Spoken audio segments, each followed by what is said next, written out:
में शामिल हुए मुख्यमंत्री का हिंदी दिवस के माध्यम से हमें यह समझना चाहिए कि हर भाषा की महत्वपूर्ण भूमिका होती है।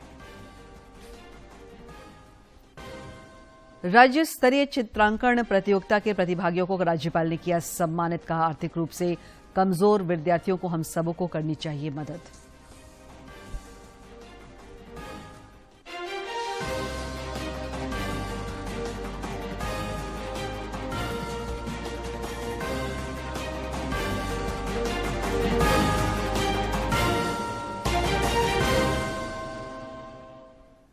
नमस्कार, खबरें झारखंड में आपका स्वागत है। मैं हूं दिव्या और अब समाचार विस्तार से। भूटान के नरेश जिग्मे खेसर नाम ग्याल वांगचुक भारत के 2 दिवसीय दौरे पर आज नई दिल्ली पहुंचे। पहले दिन भूटान नरेश ने प्रधानमंत्री नरेंद्र मोदी से मुलाकात की। इस दौरान दोनों नेताओं के बीच द्विपक्षीय और अंतर्राष्ट्रीय संबंधों पर बातचीत हुई।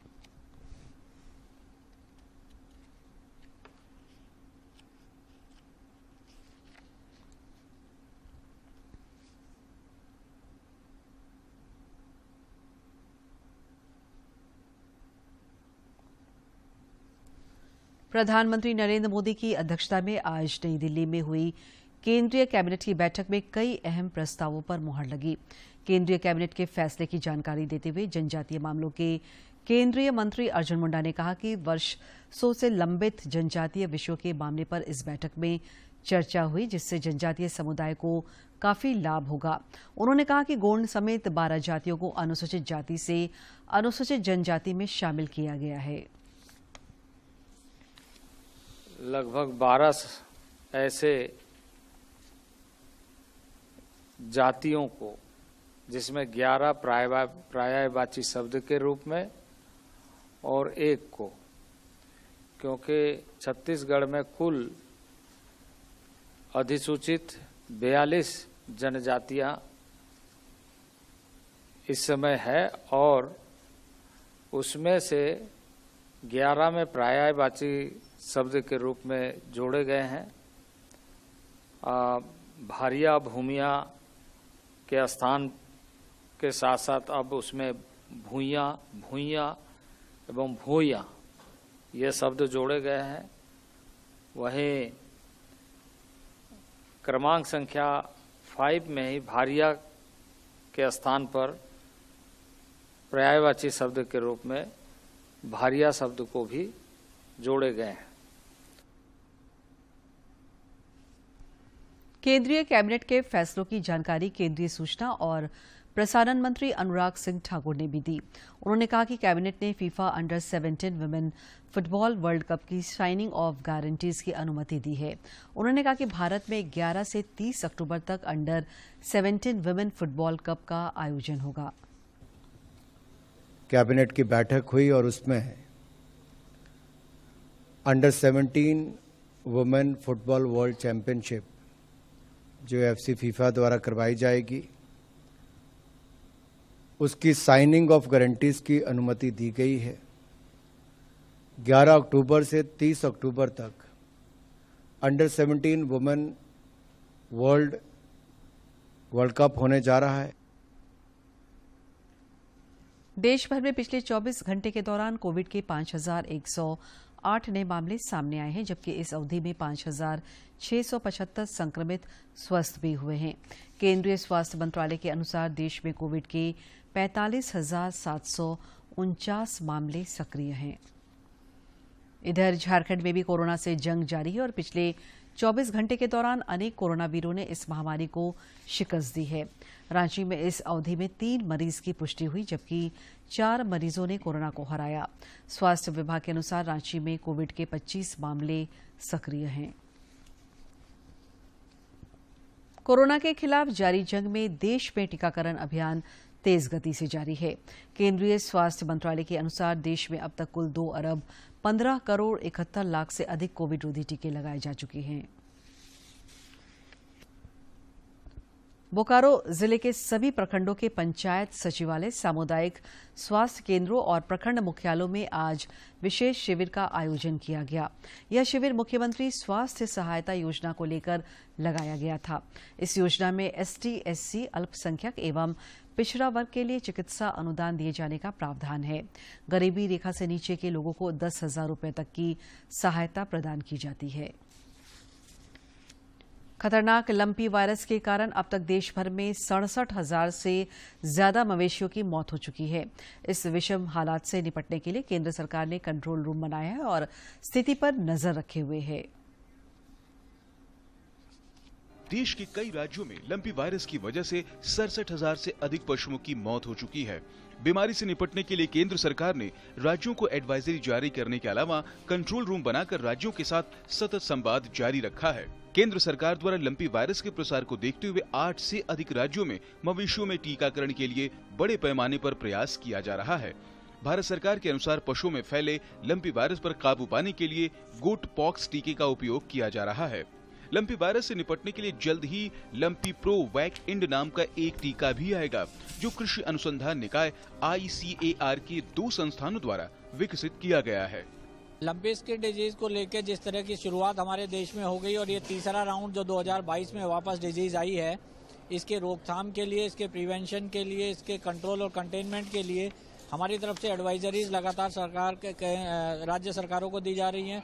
उन्हें 3 या 4 महत्वपूर्ण मुद्दों पे हम बात करने की कोशिश कर रहे हैं। नंबर 1 तो हम ये कहते हैं कि जो एनिमल्स अफेक्टेड हैं उन्हें क्वारंटाइन करना बहुत इंपॉर्टेंट है, उनका आइसोलेशन सबसे ज्यादा महत्वपूर्ण है। दूसरा महत्वपूर्ण इसमें जरूरत है कि किस तरह से मक्खी मच्छर को हम बचाव कर सकें, वेक्टर कंट्रोल, क्योंकि ये बीमारी मच्छर मक्खी के थ्रू ही फैलती है। तीसरा जो सबसे इम्पोर्टेंट है कि प्रिवेंशन, जो जानवर अभी बीमार नहीं हुए हैं उनमें टीकाकरण की जरूरत। लंपी वायरस का असर मुख्य तौर से गुजरात, राजस्थान, पंजाब, हरियाणा, उत्तर प्रदेश, उत्तराखंड, मध्य प्रदेश और जम्मू कश्मीर में है। वहीं आंध्र प्रदेश और अंडमान और निकोबार द्वीप समूह में कुछ ही मामले हैं। लंपी वायरस से सबसे ज्यादा राजस्थान में गौधन की मौत हुई है। पशुपालकों की मांग है कि इसे महामारी का दर्जा देकर मृत पशुओं का मुआवजा मिले। हम तो यही चाह रहे हैं कि आप लोग जल्दी जल्दी काऊ तक पहुंचाएं ताकि उनकी लंपी जाए और देश में गाय को बचा सके। लंपी की अभी वो बीमारी चल रही है, उसकी वैक्सीन बननी चाहिए। ये तो है, रक्षा टीका है, ये अच्छी दवाइयाँ हैं। बीमारी बहुत हो रही है और बीमारी से गायें मर रही है, तो आप गायों को कोई दवाई बनाओ, वैक्सीन, कि भाई गायें नहीं मरे। लंपी वायरस से निपटने के लिए केंद्र ने राज्यों को 9 करोड़ रुपयों की वित्तीय मदद की घोषणा की है। केंद्रीय पशुपालन, डेयरी व मत्स्य पालन मंत्री परषोत्तम रुपाला प्रभावित राज्यों का दौरा भी कर चुके हैं। केंद्रीय चुनाव आयोग ने आज नई दिल्ली में BLO ई पत्रिका का शुभारंभ किया। इस BLO पत्रिका का शुभारंभ वर्चुअल और फिजिकल दोनों तरीकों से किया गया, जिसमें दिल्ली, उत्तर प्रदेश और राजस्थान के मुख्य निर्वाचन अधिकारियों के माध्यम से 50 से अधिक BLO शामिल हुए। झारखंड समेत कई अन्य राज्यों के मुख्य निर्वाचन अधिकारी वर्चुअल रूप से जुड़े। मुख्यमंत्री हेमंत सोरेन की अध्यक्षता में आज राज्य मंत्रिमंडल की अहम बैठक हुई। बैठक में राज्य हित में कई अहम प्रस्तावों पर चर्चा हुई। बैठक में लिए गए फैसले की जानकारी देते हुए कैबिनेट सचिव वंदना डाडेल ने बताया कि इस वित्तीय वर्ष में किसानों को 50% की जगह 90% पर फसलों की बीज का वितरण किया जाएगा। उन्होंने बताया कि आंगनबाड़ी केंद्रों में मध्याह्न भोजन के लिए गैस कनेक्शन और सिलेंडर की दरों में संशोधन किया गया है। उन्होंने बताया कि 86 प्रखंडों में भवन निर्माण के लिए 468 करोड़ 80 लाख रुपए आवंटित किए गए हैं। ग्रामीण विकास मंत्री आलमगीर आलम से आज पंचायत सचिव सफल अभ्यर्थियों ने मुलाकात की। इस दौरान श्री आलम ने अभ्यर्थियों को कहा कि जल्द ही उनकी नियुक्ति की प्रक्रिया पूरी की जाएगी।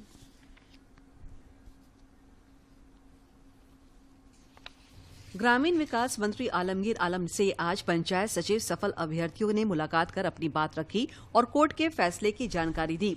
इसके बाद ग्रामीण विकास मंत्री ने कहा कि जल्द ही सरकार इस पर निर्णय लेगी। वो जल्द कराएंगे और हम आशावादी हैं और माननीय मुख्यमंत्री का जो सोच और विचार है उसी का अनुरूप है, इसलिए हमको लगता है कि बहुत जल्द इसका निर्णय लिया जाए। पंचायत सचिव सफल अभ्यर्थी गुलाम हुसैन ने कहा कि अब उन सबों की उम्मीदें बढ़ गई है। उन्होंने कहा कि ग्रामीण विकास मंत्री ने आश्वस्त किया है कि जल्दी नियुक्ति प्रक्रिया पूरी की जाएगी। जी बिल्कुल, सर ने तो कहा है कि हम आज फिर कैबिनेट में इस बात को उठाएंगे, बात को रखेंगे ताकि सारे मंत्री लोग का इसमें अपना अपना राय आएगा। उसके बाद माननीय मुख्यमंत्री से ही अंतिम अप्रूवल लेना है, तो बिल्कुल ये बात को फिर से उनके सामने रखेंगे ताकि वो अपना अंतिम निर्णय, अपना अंतिम अप्रूवल जो है इस पर दे, ताकि जल्द से जल्द हम भी पंचायत सचिव अभ्यर्थियों की नियुक्ति करा सकें। पंचायत सचिव सफल अभ्यर्थियों को बड़ी सौगात मिलने वाली है। उनके नियुक्ति के द्वार जल्द खुलेंगे। भाजपा विधायक दल के नेता बाबूलाल मरांडी की ओर से दल बदल मामले में स्पीकर के न्यायाधिकरण में फैसला सुरक्षित रखने के खिलाफ दायर याचिका पर अब 22 सितंबर को झारखंड हाईकोर्ट में सुनवाई होगी। मामले में विधानसभा की ओर से कोर्ट को बताया गया कि अभी इस मामले में विधानसभा अध्यक्ष की ओर से कोई फैसला नहीं हुआ है, इसलिए यह याचिका सुनवाई योग्य नहीं है। वहीं प्रार्थी की ओर से कहा गया कि इस मामले में कुछ और तथ्य लाना चाहते हैं और अपनी याचिका में किए गए आग्रह में कुछ संशोधन भी करना चाहते हैं, इसलिए वह हस्तक्षेप याचिका मामले में दाखिल करना चाहते हैं। जमशेदपुर पूर्वी के विधायक सरयू राय ने कहा है कि रांची में आगामी 11 अक्टूबर को भ्रष्टाचार विरोधी प्रतिनिधि सम्मेलन का आयोजन किया गया है। जमशेदपुर में पत्रकारों से बातचीत में उन्होंने कहा कि यह प्रयास है कि सम्मेलन में राज्य के प्रत्येक विधानसभा क्षेत्र से कम 5 प्रतिनिधि अवश्य शामिल हों। श्री राय ने कहा कि आमंत्रित प्रतिनिधियों की सहभागिता पंजीकरण के माध्यम से सुनिश्चित की जाएगी। कोई ना कोई कार्रवाई करनी चाहिए, कुछ हुआ है पुनर्विचार उस पर होना चाहिए। और हमको करीब 8 जगह का लोगों ने दिया था, घूमने के समय में मिला था। झामुमो के केंद्रीय महासचिव सुप्रियो भट्टाचार्य ने भाजपा विधायक दल के नेता बाबूलाल मरांडी के उस बयान पर कड़ी प्रतिक्रिया व्यक्त की है जिसमें उन्होंने मुख्यमंत्री के परिवार पर करोड़ों की संपत्ति अर्जित करने का आरोप लगाया था। आज हिंदी दिवस है। आज ही के दिन 1949 में संविधान सभा में देवनागरी लिपि को देश की आधिकारिक भाषा के रूप में लागू किया था। इस अवसर पर केंद्रीय गृह मंत्री अमित शाह ने एक वीडियो संदेश जारी करते हुए कहा कि किसी भी लोकतांत्रिक देश में सरकारी कामकाज की भाषा तभी सार्थक भूमिका अदा कर सकती है जब देश के जन सामान्य से वे जुड़ी हो। माननीय प्रधानमंत्री श्री नरेंद्र मोदी जी के प्रेरणादायक नेतृत्व में आज जब पूरा देश आजादी का अमृत महोत्सव मना रहा है और प्रत्येक क्षेत्र में हम नई ऊर्जा के साथ नए संकल्प ले रहे हैं, ऐसे में यह सामूहिक प्रयास होना चाहिए कि राजभाषा हिंदी को लेकर संविधान द्वारा निर्धारित लक्ष्यों को हम प्राप्त करें। किसी भी लोकतांत्रिक देश में सरकारी कामकाज की भाषा तभी सार्थक भूमिका अदा कर सकती है जब देश के जन सामान्य से वो जुड़ी हो और जितने भी निर्णय लिए जाते हैं, जितनी भी नीतियां बनती हैं, वो नीतियां तभी लोकभोग्य हो सकती है जब वो स्थानीय लोगों की भाषा में हो। इसके साथ साथ हिंदी को इन्हीं विशेषताओं को ध्यान में रखते हुए 14 सितंबर 1949 के दिन हिंदी को राजभाषा के रूप में स्वीकार किया गया। इसके साथ ही राजभाषा हिंदी में आवश्यकता के अनुसार शब्दावली निर्माण, वर्तनी के मानकीकरण किए गए और सरकारी कार्यों में हिंदी को बढ़ावा देने के लिए प्रेरणा प्रोत्साहन की नीति अपनाई गई। रांची स्थित मंत्रालय सभागार में आज कार्मिक प्रशासनिक सुधार तथा राजभाषा विभाग द्वारा हिंदी दिवस पर समारोह का आयोजन किया गया। इस समारोह में मुख्यमंत्री हेमंत सोरेन शामिल हुए। मुख्यमंत्री ने भाषा का संरक्षण करने वालों को सम्मानित किया और कहा कि हिंदी दिवस के माध्यम से हमें यह समझना चाहिए कि हर भाषा की महत्वपूर्ण भूमिका होती है। उपस्थित सभी गण्यमान्य अतिथिगण, महानुभाव लोग, सभी को मेरी ओर से प्रणाम है, जोहार है। बातें लिख के दी गई हैं कब से ये हम लोगों का भाषा देश में आई, कितनी भाषाएं बोली जा रही हैं, तरह तरह की चीजें हम मुझे दी गई है। मैं इन पन्नों को नहीं पढ़ना चाहता, लेकिन आज की इस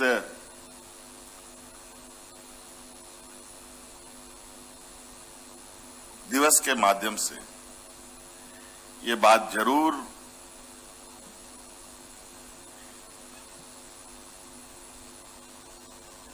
हमें समझनी चाहिए कि भाषा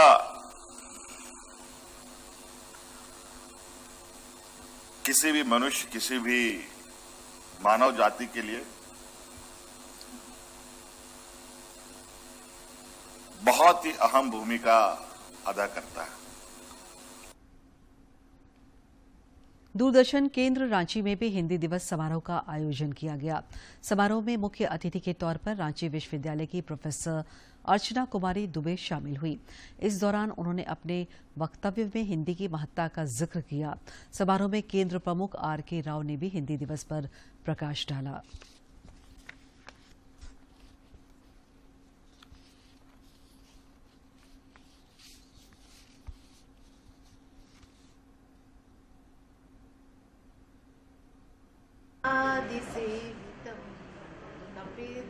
जम्बू फलचारु भक्षणम् उमासुतं शोक विनाशिकारकम् नमामि विघ्नेश्वर पाद पंकजम्। पुनः पुनः सभी को नमस्कार करते हुए मैं आज हिंदी दिवस की सभी को अनंत शुभकामनाएं करती हूँ। झारखंड राज्य बाल कल्याण परिषद की ओर से राजभवन के बिरसा मंडप में राज्य स्तरीय चित्रांकन प्रतियोगिता का आयोजन किया गया। इस प्रतियोगिता में राज्य से आए बच्चे बच्चियों ने भाग लिया। प्रतियोगिता में जीते प्रतिभागियों को राज्यपाल की ओर से मेडल और प्रमाण पत्र देकर सम्मानित किया गया। इस दौरान राज्यपाल ने कहा कि आर्थिक रूप से कमजोर विद्यार्थियों को हम सबों को हर संभव मदद करनी चाहिए।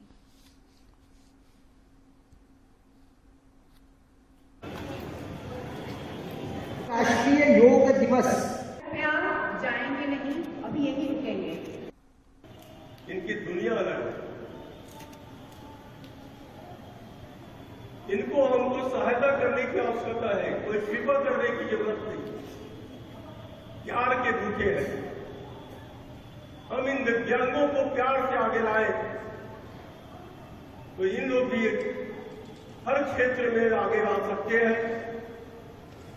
मैं आज के इस कार्यक्रम में आयोजित सभी प्रतिभागी का हार्दिक स्वागत करता हूं और बधाई देता हूं कि आप लोग इस कार्यक्रम के बाद और अच्छा प्रैक्टिस करके अपनी प्रतिभा को और उभारने का प्रयास करेंगे। राजधानी रांची में जूनियर डिवीजन एवं जूनियर विंग के एनसीसी कैडेटों का विशेष वार्षिक प्रशिक्षण शिविर आज संपन्न हो गया। शिविर का आयोजन 19 झारखंड बटालियन एनसीसी रांची द्वारा खेलगांव के बिरसा मुंडा एथलेटिक्स स्टेडियम में किया गया था। विगत 7 सितंबर से चल रहे इस प्रशिक्षण शिविर में रांची, बोकारो, तेनूघाट, मुरहू और मांडर के विभिन्न विद्यालयों के लगभग 500 एनसीसी कैडेट्स शामिल हुए। पलामू के आयुक्त जटाशंकर चौधरी ने आज राष्ट्रीय उच्च पथ के निर्माण और भू अर्जन की प्रगति की समीक्षा की। इस दौरान उन्होंने सितंबर माह के अंत तक सभी समस्याओं का समाधान करने का निर्देश दिया। उन्होंने राष्ट्रीय उच्च पथ के निर्माण कार्यों में तेजी लाने का भी निर्देश दिया। बैठक में पलामू गढ़वा के अपर समाहर्ता समेत कार्यकारी एजेंसी के प्रतिनिधि भी शामिल हुए।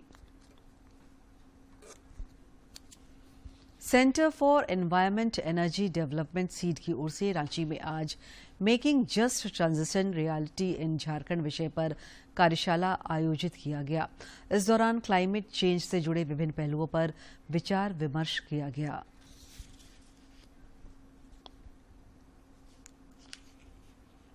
झारखंड में नेट जीरो एमिनेशन के लक्ष्यों के अनुरूप जस्ट ट्रांजिशन की प्रक्रिया से जुड़ी नीतियों और एक्शन प्लान पर काम किया जा रहा है।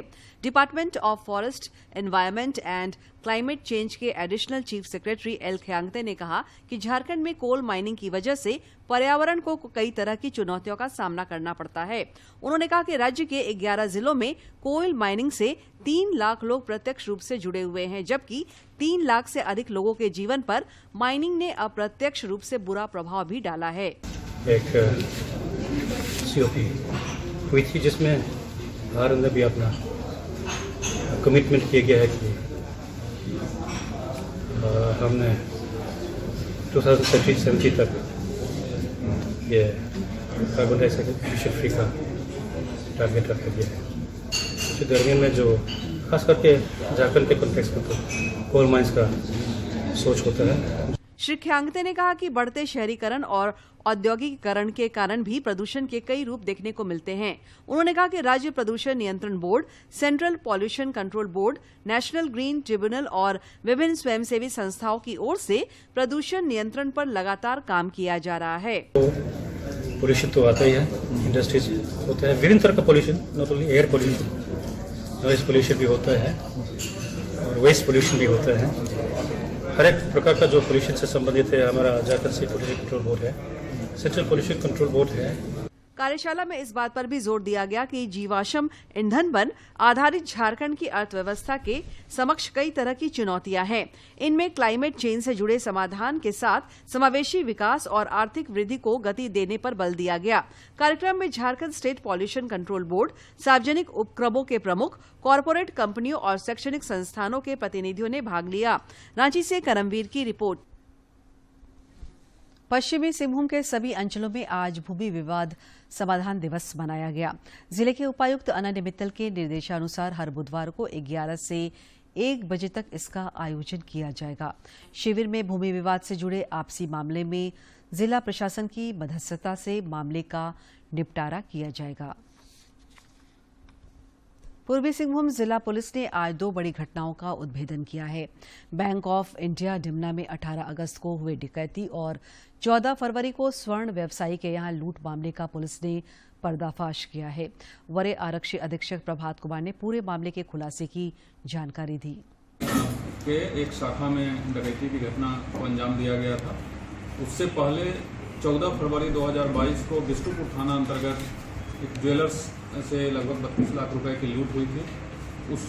उसमें भी पुलिस लगातार प्रयास कर रही थी उस घटना का उद्भेदन करने का। और ये जब बैंक डकैती की घटना हुई थी उसमें हम सिटी एसपी के नेतृत्व में एक टीम का गठन किया गया था। उसमें बहुत सारे थाना प्रभारी, बहुत सारे हमारे पुलिस पदाधिकारी शामिल थे। राष्ट्रीय तंबाकू नियंत्रण कार्यक्रम के तहत पश्चिमी सिंहभूम में प्रशिक्षण सह कार्यशाला आयोजित किया गया। जिला नोडल पदाधिकारी डॉक्टर भारती मिश्र ने इस दौरान बताया कि किसी भी प्रकार के तंबाकू का सेवन स्वास्थ्य के लिए बड़ा खतरा है। उन्होंने कहा कि तंबाकू का सेवन कई तरह के स्वास्थ्य संबंधी रोगों का कारण होता है। प्रधानमंत्री नरेंद्र मोदी को मिले उपहारों की प्रदर्शनी और ई नीलामी समय समय पर होती रहती है। ई नीलामी में प्राप्त राशि का इस्तेमाल नमामि गंगे प्रोजेक्ट में इस्तेमाल किया जाता है। राज्य में भी एक ऐसे युवा व्यवसायी हैं जिनके पास ई नीलामी से प्राप्त 2 उपहार हैं जो इनके ऑफिस की शोभा बढ़ाते हैं।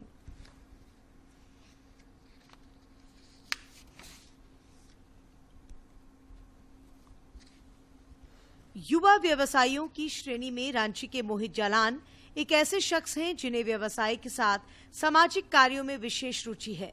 नमामि गंगे प्रोजेक्ट में अपने स्तर से फंड उपलब्ध कराने के उद्देश्य से मोहित जालान ने प्रधानमंत्री को मिले उपहारों की नीलामी में हिस्सा लिया और 2 उपहारों को अपने पास प्रेरणा स्रोत के रूप में रखने का काम किया है। मोहित जालान का मानना है कि इन दोनों उपहारों को देखने से उनके जीवन में सकारात्मक ऊर्जा का संचार होता है। तो अच्छे कलाकारों को, अच्छी चीज़ों को सराहना मेरा एक शौक रहा है और इसी क्रम में जब मुझे पीएम ऑक्शन के बारे में जानकारी मिली कि पीएम साहब के स्पर्श किए हुए, उनको गिफ्ट में मिले हुए कुछ यादगार चीज़ों का सरकार नमामि गंगे प्रोजेक्ट के लिए फंड रेजिंग के हिसाब से ऑक्शन करने जा रही है, तो मैंने कई चीज़ों के लिए ऑक्शन किया। मैंने 20-25 चीज़ों के लिए पार्टिसिपेट की, लेकिन सौभाग्यवश मुझे सिर्फ 2 ही प्राप्त हुआ। कम उम्र में व्यवसाय की ऊंचाइयों को छूने वाले मोहित जालान युवाओं के लिए आज एक रोल मॉडल बन गए हैं। इनका मानना है कि निजी क्षेत्र में युवाओं के लिए अपार संभावनाएं हैं। खुद के स्किल को डेवलप करके आज का युवा स्वरोजगार के क्षेत्र में अपनी पहचान बनाने के लिए अच्छी खासी कमाई भी कर सकता है। किसी काम को छोटा या बड़ा ना समझे। बात यह है कि स्वाभिमान से 2 पैसा कमाना, वो व्यापार पकोड़े बेचने का हो, वो व्यापार प्लम्बिंग का हो चाहे वो व्यापार आपका एनिमेशन और फिल्म बनाने का हो, वो छोटा नहीं है। मोहित जालान के घर वालों को इस बात की खुशी ज्यादा होती है कि वे अपने व्यस्ततम दिनचर्या में से समय निकालकर सामाजिक दायित्वों का भी निर्वहन करते हैं। उमंग जालान बताते हैं कि मोहित का जीवन प्रधानमंत्री नरेंद्र मोदी और दूसरे खास व्यक्तित्व से काफी प्रभावित दिखता है। मोदी जी से विशेष रूप से काफी प्रभावित है। समय मिलने पर वो मन की बात जैसे कार्यक्रम को बड़ी गंभीरता से देखते हैं और उसमें से जो बातें उनको उचित लगती हैं कि ये चीज समाज में किया जा सकता है, उसको प्रचारित और प्रसारित भी करते हैं। प्रधानमंत्री नरेंद्र मोदी को मिले उपहारों की प्रदर्शनी और ई नीलामी एक बार फिर से आगामी 17 सितंबर को होने वाली है।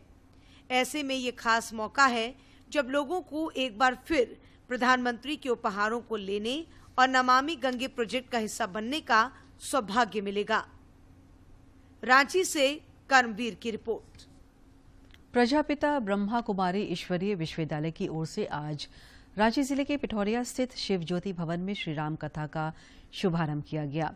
कथावाचिका ब्रह्मा कुमारी प्रभा दीदी ने श्रद्धालुओं को संबोधित करते हुए कहा कि श्री रामचरित मानस का मुख्य सारांश यही है कि हमें प्रभु श्री राम की तरह मर्यादित होकर अपने जीवन के उत्तरदायित्व को निभाना होगा। उन्होंने कहा कि विद्वान बनना आसान है, लेकिन इंसान बनना कठिन है। गुजरात में आयोजित होने वाले 36वें राष्ट्रीय खेल में झारखंड जिम्नास्टिक संघ के महासचिव को प्रतियोगिता आयोजित करने में योगदान के लिए आमंत्रित किया गया है। इनके मनोनयन पर झारखंड ओलंपिक संघ एवं जिम्नास्टिक संघ के अध्यक्ष आर.के. आनंद समेत कई खेल प्रेमियों ने उन्हें बधाई दी है। प्रधानमंत्री नरेंद्र मोदी ने इस महीने की 25 तारीख को आकाशवाणी से प्रसारित होने वाले मन की बात कार्यक्रम के लिए लोगों के सुझाव मांगे हैं। प्रधानमंत्री ने कहा है कि विभिन्न विषयों पर उन्हें भेजे गए सुझावों को अगले मन की बात कार्यक्रम में शामिल किया जा सकता है। लोग अपने विचार नमो ऐप और mygov.open फोरम पर भेज सकते हैं। वे टोल फ्री नंबर 1800-117800 पर भी अपने सुझाव हिंदी और अंग्रेजी में रिकॉर्ड करा सकते हैं। फोन लाइनें 23 सितंबर तक खुली रहेगी।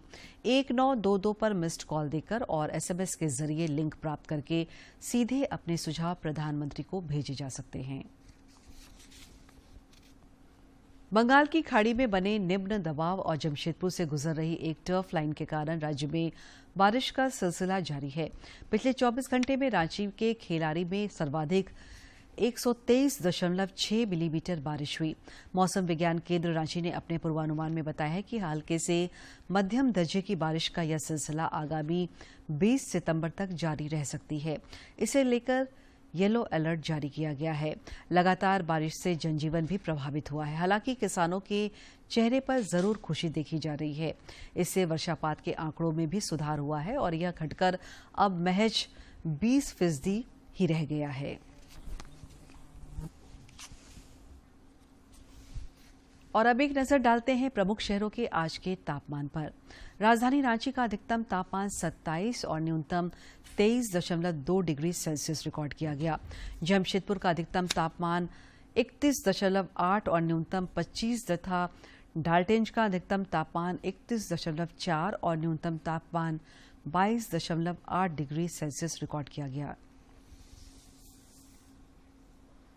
अंत में मुख्य समाचार एक बार फिर। केंद्रीय कैबिनेट का फैसला 12 जातियों को एससी से हटाकर एसटी में किया जाएगा शामिल। FIFA under 17 women football world cup की साइनिंग ऑफ गारंटीज की भी दी गई अनुमति। मुख्यमंत्री हेमंत सोरेन की अध्यक्षता में राज्य मंत्रिमंडल की बैठक। राज्य हित में 46 प्रस्तावों पर लगी मुहर। किसानों को 90% अनुदान पर होगा बीज का वितरण। हिंदी दिवस पर कई कार्यक्रमों का आयोजन। समारोह में शामिल हुए मुख्यमंत्री का हिंदी दिवस के माध्यम से हमें यह समझना चाहिए कि हर भाषा की महत्वपूर्ण भूमिका होती है। और राज्य स्तरीय चित्रांकन प्रतियोगिता के प्रतिभागियों को राज्यपाल ने किया सम्मानित। कहा, आर्थिक रूप से कमजोर विद्यार्थियों को हम सबों को करनी चाहिए मदद।